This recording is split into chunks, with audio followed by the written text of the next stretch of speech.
The goal is to really make it easy for doctors to use and get it into their hands quickly.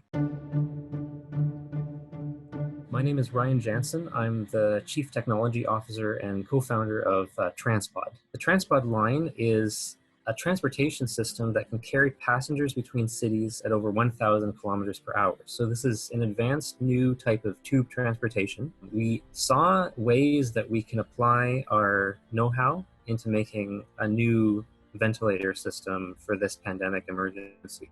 Since we've already been working on passenger air systems, the air that is circulated in the cabin, we saw how we could apply the designs and the skills that we have to create a new ventilator. This TransPod ventilator is a special design that we are designing in consultation with several hospitals in Ontario to meet the needs of the COVID-19 pandemic. It helps people breathe, but it also has advanced control algorithms to finely adjust the airflow pressure and respond to the human lungs automatically. Part of the point is to be able to use alternate supply chains to be able to mass produce this quickly. And so we've been really working with the supply chain and manufacturing side to try to deploy these ventilators quickly in Canada and overseas. And we're trying our best. We're making improvements every day and every hour, and we hope to start manufacturing in the coming weeks. This project can definitely have a big impact, and it means a lot to us.